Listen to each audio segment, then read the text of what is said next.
Hey guys, Kamina the coach here. I should never do a video from looking from down to up. No one ever should, but it is what it is. So I am still in Mexico. This isn't Mexico. I mean, logistically it's Mexico, but this is not Mexico. I am in Baja, California, Cabo San Lucas. This is America. So I haven't done a video in a long time because it's been a cluster since I moved to Mexico. When I was in Oaxaca, I didn't have internet in the place I was living the entire time that I lived there. There is internet at the school, but we couldn't connect our phones to it. So I was in Oaxaca for 1 month, 2 months, 2 weeks not working, 2 weeks working, and teaching 30 hours for like $700 a month. I was living in one room with no internet, and the people underneath me had basically, even though I was living in town, the people underneath me basically had a farm. So it was really, really loud. Like I said, no internet. It makes me wonder if I remember Mexico accurately the last time I was here. Because nothing about being here thus far has been good at all. I accepted a job here in Cabo San Lucas at a private school, teaching high school, which I hate.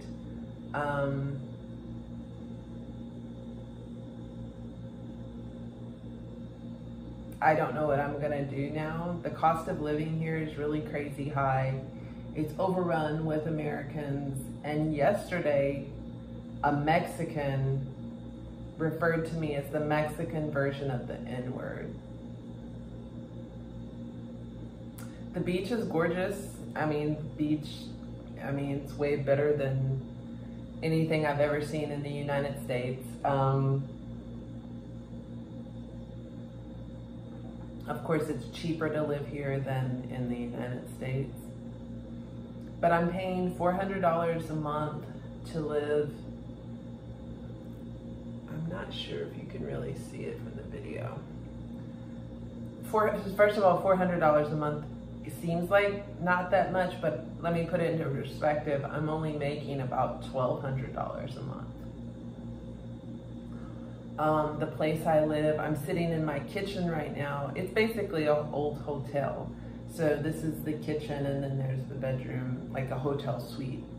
I can only get internet in the kitchen, I suppose because the building's made of concrete, so the signal won't reach back into the bedroom. It's much better. So when I first got here, the school agreed to pay for my rent for the first month. And they basically had me living in a slum, much smaller than this. And it wasn't about the size, it was about the cleanliness, and nothing really worked. So this place that I'm in now is really expensive for Mexico. The door doesn't have a seal around it. I can see daylight all the way around the door.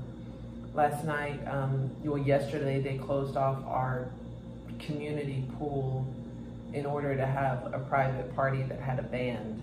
So maybe 15 feet from where I'm sitting right now, there was a band.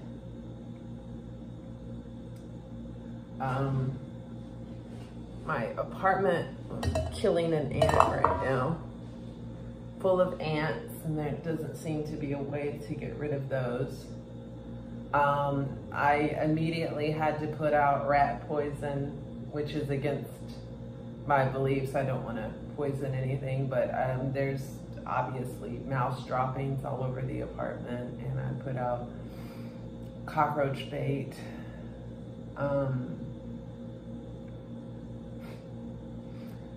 The school, I'm teaching 32 hours. I've been up since, I don't know what what time it is. I've been up since 7:30 marking exams.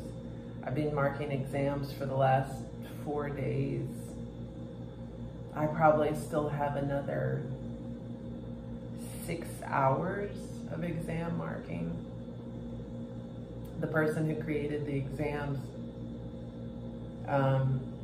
didn't go to school for that and is a local, and the exams are really bad.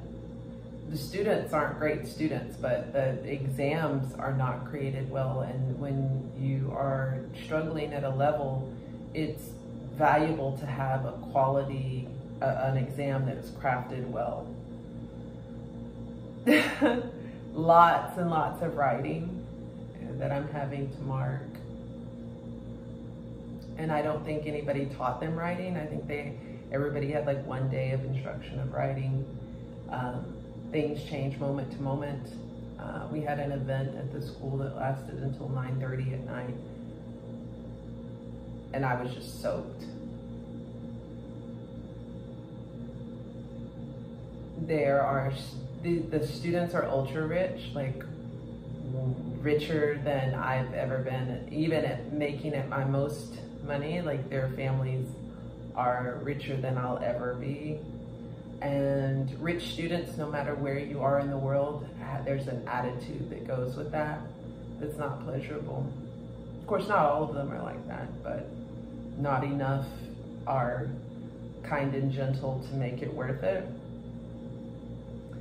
And somewhere in the midst of all this, I've misplaced my passport. I didn't lose it. I know it's in this space somewhere, but going to the beach, it didn't seem safe to have my passport in my purse, being that I'm at the beach by myself and anybody could just come by and grab my bag and wander off.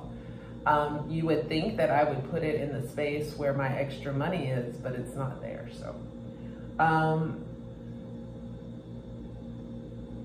having said all that, I still don't feel as bad as I did in 2021 when I was searching for my family. When I was going through all that adoption trauma, I don't feel bad. I am a little distressed about like, what am I gonna do? Where am I gonna go? And I'm tired of moving. But I don't feel that kind of pain. I don't really feel pain. I feel a little frustrated and just like confused, like what am I gonna do? But I don't feel pain, so good for that. And I definitely thank my therapeutic experience with my mushrooms for that. My biological brother has recently expressed his disappointment in our relationship, or lack thereof. Understandably so. I think in one of my videos I talked about how I didn't anticipate how my reunion was going to hurt other people. My biological sister just expressed today, as I'm expressing on Facebook, how frustrated I am with Mexico, and even it may be possible that I have to go back to the United States, that and she expresses, you know, come to the state where they are, and that's never going to happen. They're in the north, and I'll never go someplace where it's cold, cold, cold, ever. And very interesting, a shift in how my reunion caused a shift in what I want and what I can tolerate. Like at the school where I'm at right now, everybody wants to be my friend. Everyone engages me. I mean, they really want to engage me, and I'm not interested. I'm not interested. I did make friends with a woman at the last school that I was at, and she and I are still in contact. I'm very particular about my relationships. I don't want to be up underneath people the way that I thought that I did. Or I do, but I recognize that I need connection with like-minded people. And I'm not anything like my family members. And I know that that is painful for some of my family members. Certainly it's been painful for me. It was painful for me during the process. I'm sorry that that is the case. I am comfortable with this discomfort. I'm very uncomfortable, but I'm comfortable with it. I'm not in that state of pain and frustration where I was at in 2021 when I was going through my adoption reunion journey and dealing with my adoption pain. I don't have any adoptee friends anymore, or connections. And I'm honestly okay with that as well, because I don't want to wallow in that anymore, constantly being reminded of it. I don't want to identify as it. I don't want to identify with my story. I want to be a soul rather than a script. So I want to be able to lend to people who are similar to me. I want to be able to give to the adoptee community without being immersed in it. And I want to be able to give to the trauma community. Same thing goes there. I'm not immersed in a community of trauma victims either, because I don't want to be immersed in pain. I want to help. I know that if there is a lot of struggle, that it's easy for me to get sucked down into the struggle. So I want to do what I can to help from a distance. And I'm doing this video because I haven't put in to the community in a long time. I think it's okay to not be engrossed in stuff. I think it's dangerous to commit yourself to groups. Groupthink is really dangerous. That's what, slavery and the Holocaust, and this is groupthink, the result of really identifying with one group. I am this and this and this and this. I am not just one thing. I am not just woman. I am everything. I am not just Black. I am, right? So I am not just an adoptee. I am this and this and this. And I think that was one of the very powerful things that I learned in my journey of adoption healing, was to stop saying exclusives. I am only this. No, I'm this and this and this. I don't know what's coming next. And I'm only doing this video just to let you guys know that I'm alive. I'm fine. I'm confused. I don't know what's gonna happen next, but that's okay. I'm in a much better place than I was in 2021. And we'll see what comes next. And hopefully in the next video, I will actually have something to offer other than just an update of my status. Until then, sending you love, light, peace, and joy. Kamina the Coach, and I'm out.